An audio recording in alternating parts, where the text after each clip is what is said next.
For abnormal psychology. In this lecture we're going to be talking about the dissociative and somatic disorders. Disorders are two different clusters of disorders. We're going to group them together for today's lecture. They're particularly the dissociative disorders, kind of less commonly seen in the population and kind of less focus of clinical attention. But very still important disorders, some with large controversy about them that we'll talk about. The somatic disorders really have to do with kind of physical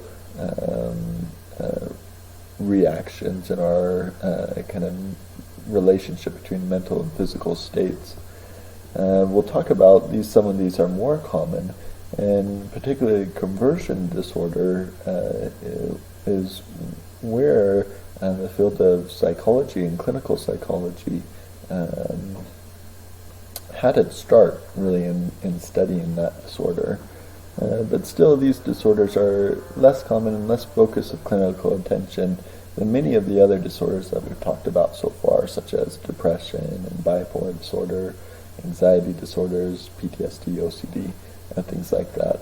And so we'll just a little bit more briefly talk about these disorders. As we do talk about these for the dissociative disorders, we're going to focus primarily on two disorders, dissociative identity disorder and dissociative amnesia. There's also depersonalization or derealization disorder. And this is where an individual really kind of has difficulty kind of being present with their physical state and where they're at.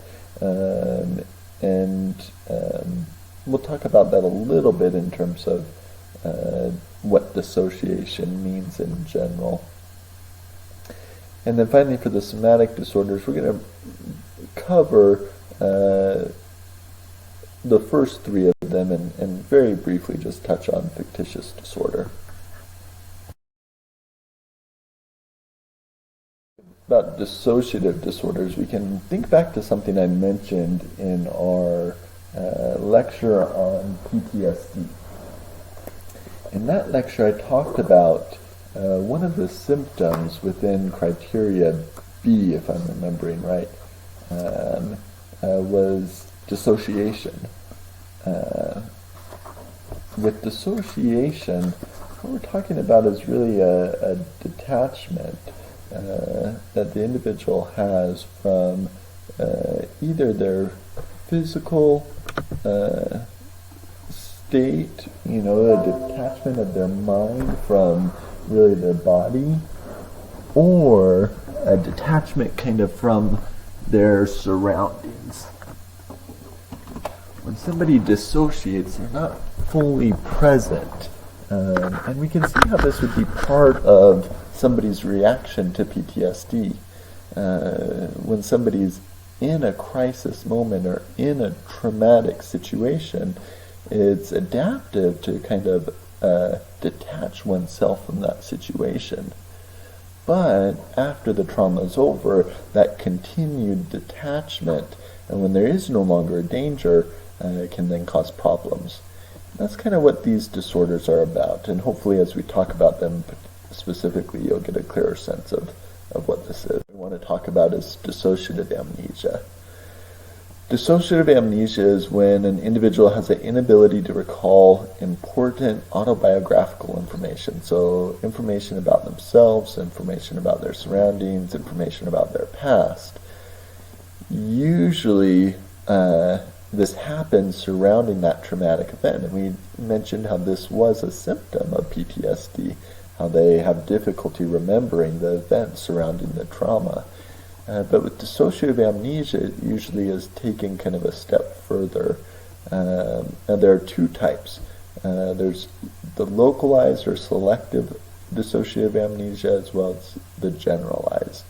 The localized and selective is kind of forgetting a specific piece of information or a specific event and kind of a time around that event. And generalized is more broadly kind of forgetting everything. And with the generalized, it may be that they forget completely everything about their history, everything about who they are. With localized, it can be specific to a time frame or specific information, areas of information from their memory that they've forgotten. So what's interesting about this disorder is there's no, I guess, injury to the brain, there's no trauma to the brain that leads to the dissociation. It's all a psychological state, but they have amnesia and they can't remember these important kind of elements about who they are. Now it's rare, this disorder is rare and not seen frequently. On occasion it does co-occur with something we call dissociative fugue. And that's when the individual also, at the same time that they experience this amnesia, they travel to a different place. And so here they are not remembering who they are, and they have traveled to a place where nobody would know who they are as well. And so you can see how the disorder with dissociative fugue added kind of seeks to perpetuate itself. There are no triggers, no cues, no people around to remind the individual who they are. Whereas if an individual has dissociative amnesia and they stay in their current location, then there can be a lot of those cues, and it's easier for the memory to return.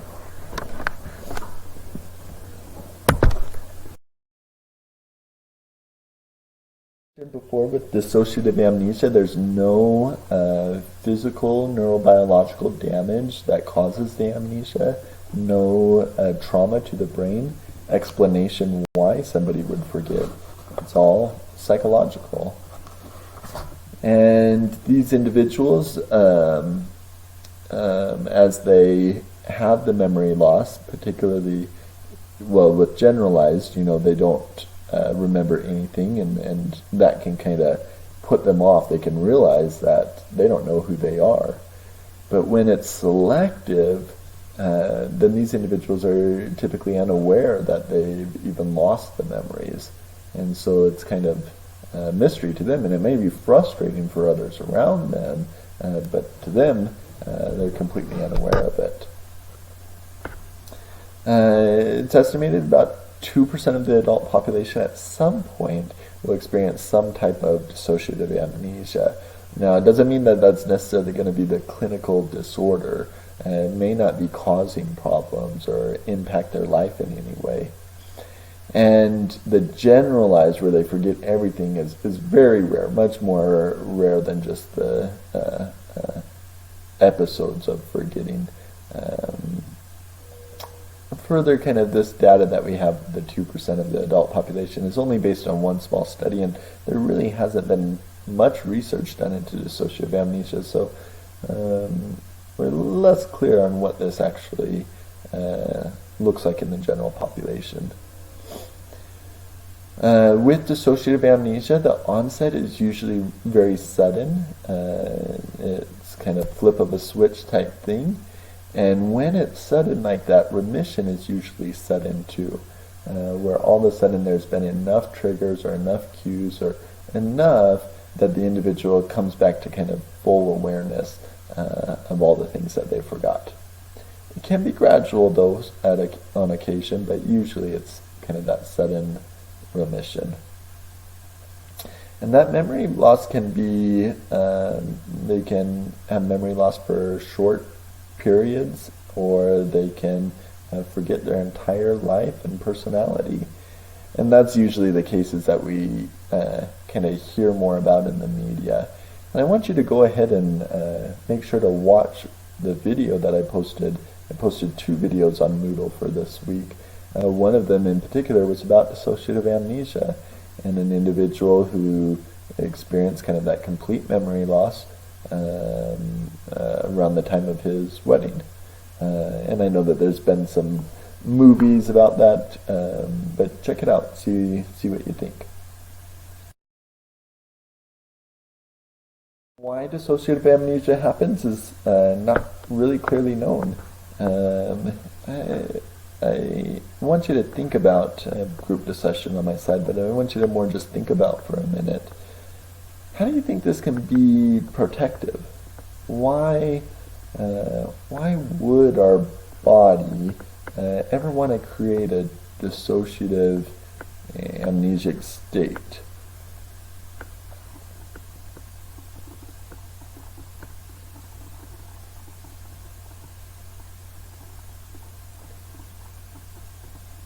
I mentioned that this usually happens around some sort of trauma or some sort of event. If it's not trauma, it may be another major stressor or kind of overwhelming stressors in the individual's life. And so, in a way, this is kind of adaptive in that it's the person's kind of psychological functioning saying, take a step back, take a break from all of those things, whether it's the traumatic event that you don't want to remember anymore, or it's all these stressors that give you a break from it all. So in some ways it's the body trying to protect itself, the mind trying to protect itself, but often causes kind of impairment in the person's kind of everyday functioning. So treatment for dissociative amnesia begins with psychoeducation, again, really providing education to the individual as well as family members about what's happening with this type of amnesia. And then doing a lot of problem solving, working in kind of cues from the environment that might help trigger things, problem solve how they're going to go back to work even if they don't remember where they work. Of course, you're bringing in family and friends as you're doing this type of treatment to help remind them of things like where they work or like what they do on a daily basis. And just getting them to continue to go through the motions of their life and go through the routine that they were in before will help start to bring back the memories again. It's also important in this treatment that you focus on the trauma and the distress that was causing the disorder. So really helping them process that trauma, understand what happened in it, and kind of taking some of the approaches that we talked about for PTSD, helping them process the thoughts and emotions around the stress and trauma. Now, some people have used hypnosis for this disorder, use hypnosis to kind of bring back the memories that have been forgotten. And I just want to put out a big word of caution on hypnosis, that although it may seem like it's being effective and the person's starting to recall things, in many cases hypnosis does not always produce accurate memories. There have been cases where individuals under hypnosis have reported abuse, and people have been sent to jail because of that reported abuse, only to discover that those weren't accurate memories. They were made up things, not on purpose by the individual being hypnotized, but they were made up and not real, and so kind of major problems then with hypnosis that you'd want to consider. Disorder within this dissociative category is dissociative identity disorder. Now this is the controversial one that I mentioned. Dissociative identity disorder used to be called multiple personality disorder. This is whenever an individual has a disruption in their identity, and the disruption is so drastic that it really turns into or appears as two or more identities within the individual, two or more very distinct personalities or states. And during the time of change kind of between these different states, there's marked differences in who the person is, how they're talking, how they're acting, how they're thinking, what they like, what they don't like. Even memories and their perceptions of the environment are all very different in these different personality states. Also with this disorder, it's not always kind of the picture that we see on TV or in the movies, but sometimes it really just shows up as distinct kind of gaps in the everyday events. And so a person has their kind of dominant personality, but then they have a period of time that they don't really remember what happened during it. And during that period of time, they were fully doing things in their everyday life, and people would describe them as being different, acting different during that time, and kind of like they're taking on a little bit of a different personality, but maybe not the full kind of separate personalities like we see with that first bullet point. So both kind of fit the idea of dissociative identity disorder.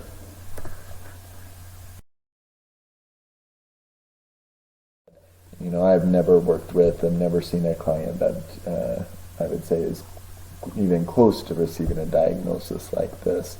But it is often portrayed in the media, as well as several kind of popular books that have been written about this topic.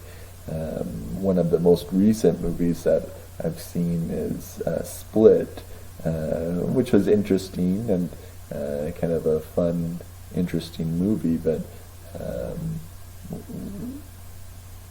over-exaggerated, of course, kind of what we think about with this disorder and what it actually looks like.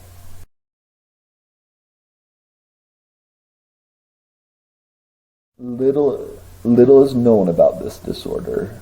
Because of the controversy and because of its rarity, there's been very little scientific research, first on studying, how it develops, what it is, but also kind of how often it occurs in the population. For those who do have the disorder, those cases where they have done case studies on it, at least 90% or more have a history of traumatic events. So you think about it, what we talked about before, how dissociation, and we talked about this for the amnesia component, how dissociation can be a protective thing when it comes to trauma. When somebody is in the middle of a traumatic event, if it's a one-time event, then they can dissociate to protect their mental state from being overwhelmed with the horrific kind of event that's occurring. With dissociative identity disorder, we often see that it's not just a one-time event, but it's a history of trauma throughout their childhood. Oftentimes very extreme cases of abuse and neglect by their parents and caregivers. And so because of this repeated exposure to trauma, the individual had to develop a way to cope with the trauma and abuse that was occurring. And that was to learn to dissociate, to kind of separate themselves from those events. Now it's thought that with this disorder that as that continues to happen over time, the person, when they dissociate, rather than just kind of spacing out from what's going on, they develop these different characters who might better be able to handle the trauma. And so like a protector individual who might be able to stand up for the main personality that's perceived as weak. Or a child personality who is allowed to be weak and vulnerable when somebody experiences abuse and neglect, because they have to be toughened against that. They often kind of push down any childlike characteristics, and so then it would make sense that maybe a child would show up at a later point in a distinct personality, allowing kind of that vulnerability and more weakness to be present, and innocence actually to be present as well. So it protects them when they can more easily kind of split apart different parts of the personality and split apart the traumatic experiences and kind of move forward continue to move forward in their life. Last bullet point on there, act in a way that one might be conflicted about. In particular, as the individual experienced abuse and neglect, those traumas in childhood, they may have been consistently punished for a certain type of behavior, or made to kind of repress that type of behavior. And so as they continue to get older, they may not feel actually comfortable having those types of behaviors as part of their personality. And so they kind of adopt a personality who is allowed to act out on those impulses or behaviors that previously were kind of repressed and put out of the main personality.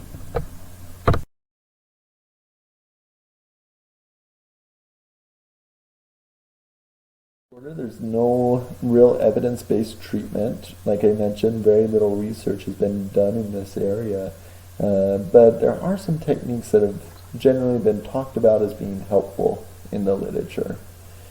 And these include, first, helping the different personalities start to communicate with each other. What you're really trying to get is helping the individual feel comfortable with all aspects of their personality. You want them to really be able to integrate all ends of the continuum and kind of be a whole, coherent, one individual person, rather than feeling they have to separate these different feelings and experiences and stuff. And so you start by having those different personalities that represent different feelings, experiences, thoughts, communicate with each other and share with each other those thoughts and feelings and experiences. And then really working with the individual to help them get comfortable with all the conflicting feelings, thoughts, and urges. That it's okay if at times they have this type of feeling, or they have this type of urge, or they do this type of thing. That's still okay to be part of who they are as a person. And then finally, really helping the individual process those traumatic events from their childhood that led to kind of the split in the personalities, and really working through those traumas with them in a similar way that we talked about for PTSD. So there's a video posted on Moodle for this disorder as well. Interesting video about a woman, I think had 20-some different personalities, and in the video it kind of shows an interview with her as she kind of switches from one personality to another. And really in the video shows kind of the pain and suffering that this disorder can cause for the individual, but also for her family members. Shows her daughter and kind of the interaction there with that. And at this point I also want to bring up kind of the code word for today's lecture. Let's do split for the word.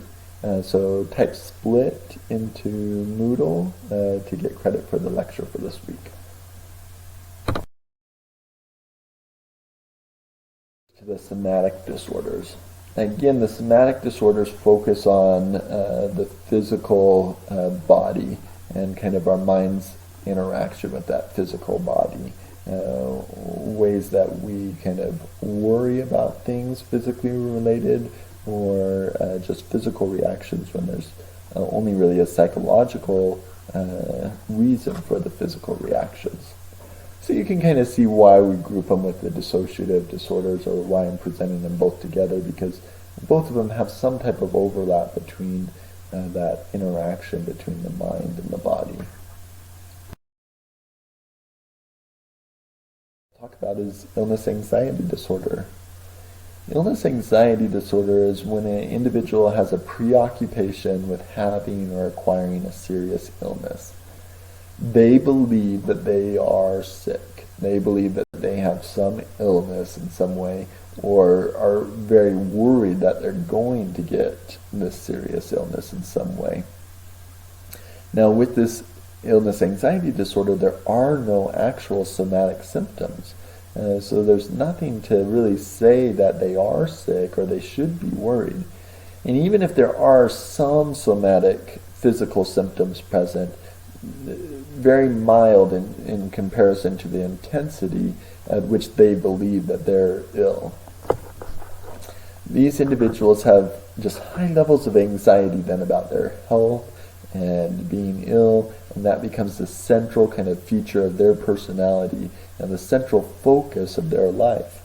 And so these individuals often go from one doctor to another, claiming that they have an illness and trying to talk to the doctor about that illness and get help for the illness, but the doctors repeatedly tell them nothing's wrong. Well, when that happens, they just get upset with the doctor and go to a new one and have more and more tests performed and things like that. This, interestingly, can be worry about a physical illness, but it can be also worry about getting a mental health problem, a psychological disorder. And I actually worked with a client who had that type of worry. This client had been, as a college student, had volunteered at the state mental health hospital. And when she was volunteering there, she was seeing a number of people, with very severe disorders like schizophrenia and other severe disorders. And it started to kind of freak her out a little bit. And when she was there, she saw one of the patients was actually a boy that she had known when she was in high school. And she saw this boy when he was kind of in his worst state. He was actively psychotic. He wasn't making sense. He was being a real danger to others. And this really kind of bothered her. And it stuck with her. And so she quit volunteering there. But the thought that that could happen to that boy that she knew just stuck with her. And it turned into a worry that if that could happen to that boy, then that could happen to me. And so she became so kind of preoccupied that she was going to get schizophrenia that she was focusing her life on a belief that she was starting to have symptoms of it, or that if she didn't do the exact right things in her life, she was gonna it was gonna show up for her, and so that's all she was able to do in her life, is just talking to a different psychologist to make sure that she didn't have the disorder, or making sure that she lived in such a way that wouldn't get it. Now, unfortunately, one of her beliefs was that if she didn't get enough sleep on a daily basis, that she would get the disorder. And she believed that she needed 8 hours of sleep every single day, otherwise she was going to wake up one day and have schizophrenia. And so extreme worry about falling asleep at night. And when you worry about falling asleep at night, then it becomes very difficult to actually fall asleep. And so for her, she would end up not being able to sleep and being just exhausted because she would only, maybe get 1 or sometimes 0 hours of sleep in the night. And when you don't get enough sleep, you end up having symptoms that are similar to schizophrenia type symptoms. If you don't get enough sleep, you can end up hallucinating. Your thought content can be off track and not really making sense. And so even though you won't get schizophrenia just by not sleeping, for her, she was getting some of the symptoms that she was so worried about. And so you can see how the disorder kind of perpetuated itself and ended up spiraling and making itself worse. The mental health worries or illness anxiety disorder focused on mental health problems are less common than worries that you have cancer or something like that. And that's generally what we see with this type of disorder. And then is somatic symptom disorder. And this is where instead of focusing on the illness, one focuses on the symptom instead. And so there's some type of symptom that the individual has, some type of physical symptom that the person just can't let go of. And so they have kind of huge amount of thoughts focused on the seriousness of that symptom, lots of anxiety about it, and just devoting lots of time and energy to that symptom. The most common ones that we see with this are pain and fatigue, where an individual does have pain, and there, may be a reason for the pain to be there. It's actually present. But that pain that they experience ends up kind of governing their life. All they can do is think about that pain.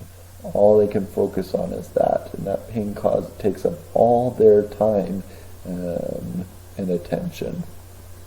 Or same with fatigue and kind of tiredness. So really the difference between illness anxiety disorder and somatic symptom disorder: illness anxiety focused on, I have some type of illness, like cancer or something like that, and somatic symptom focused on an actual symptom, pain. And then with symptoms, a somatic symptom disorder, there's actually likely to be that somatic component that's actually there. The pain is actually present, but the person is just blowing it up to an extreme level and having it kind of govern their life. Compared to illness anxiety disorder, there's really no evidence that the person does have an illness.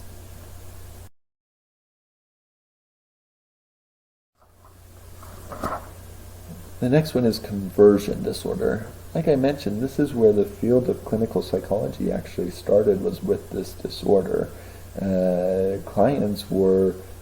Individuals were experiencing with this disorder kind of these involuntary sensory functions or involuntary motor functions that didn't have a physical component to them. And so, for example, somebody might have a leg that becomes paralyzed, and they just cannot use the leg anymore. No matter what they do or what they try, it's paralyzed. They can't use it. But as they go in to see the doctor about it, there's no physical, no medical or neurological cause to it. There's nothing there saying that the leg should be immobile or paralyzed like that, but yet it is for the individual. And so it's a psychological kind of cause to it. And so with this disorder, it's different from somatic symptom disorder in that it's not focused on a particular symptom, but there's some type of loss to their functioning, some type of physical loss to their functioning. Like I mentioned, most common is like being paralyzed in a part of the body. And with this disorder, it's clearly incompatible with any neurological medical explanation, but with somatic symptom disorder, there is an actual physical symptom that's there, like the pain is actually there. For the conversion disorder, interestingly, it's typically not blown out of proportion like we see with illness anxiety disorder and somatic symptom disorder. Oftentimes, the individual, it may be distressing to them, but sometimes they just act as if nothing's happened. They're just like, oh, yep, here's another episode, and it just kind of go about their life, and it's more shocking to the people around them as they see kind of what's happening.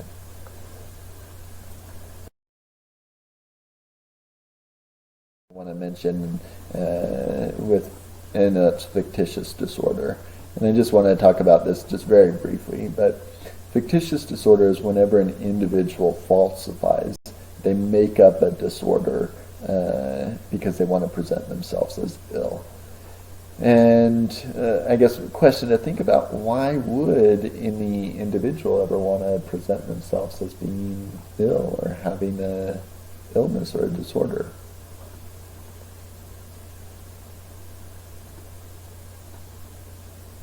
And as you think about that, hopefully kind of your thoughts went to the idea that oftentimes when you have a disorder, your environment can be very reinforcing to you. You're getting a lot of attention, maybe by family members, maybe by relatives or neighbors, or even could be attention by doctors and nurses. A lot of people are there trying to help you. And so that's rewarding, it's reinforcing. The individuals really love that type of attention and being cared for. And so that's thought to kind of underlie why somebody might fake. And it's important with this one that it's different from doing it for the external rewards. And so it's not when somebody lies in order to get Social Security disability benefits, or they lie and say they're sick so they can have a day off of work, or other accommodations like that. But it's more of the reinforcements from their environment and the care and attention that they get that they want to present as being ill. In the a couple lectures back, when we talked about obsessive compulsive disorders and the related disorders, we talked about the woman who had body dysmorphic disorder and poured acid on her face. And so that began as body dysmorphic disorder for her, where she perceived these flaws and perceived her face as being so hideous and ugly that nobody would want to look at it, and so she poured the acid on. But then turned more into the fictitious disorder, where she made up the lie about somebody attacking her and pouring the acid on her face. And then after that, she just loved the attention that she was getting from the doctors who were taking care of her skin, from the media for the events that happened to her, things like that, that she continued that story and kind of blew it up so she could continue to get that type of attention. Another thing with this disorder is it can be you're faking an illness in yourself, or it can be that individuals with this disorder are faking an illness in someone else. And I've actually had individuals, I haven't ever worked with any as clients, but individuals who have shared with me that they were victims of this, that their mother or other caregivers had caused physical problems for them, or pretended that physical problems were present so that they could continually go to the doctors and continually have the attention and help from others. And a good example of this, if you've ever seen the movie Sixth Sense, where one of the there was a mother in it who had 2 children, and she was in small doses poisoning the children so they would appear as sick, and the mother would get lots of attention. Neighbors and family members would reach out to her and say, how can we help you? You're such a brave mom to be able to care for these children that are sick, and that's so sad. Of course, they didn't know that she was poisoning the children, but that's how it shows up when it's in proxy, that the person is causing or pretending an illness in someone else, which then also still gives them attention and that focus.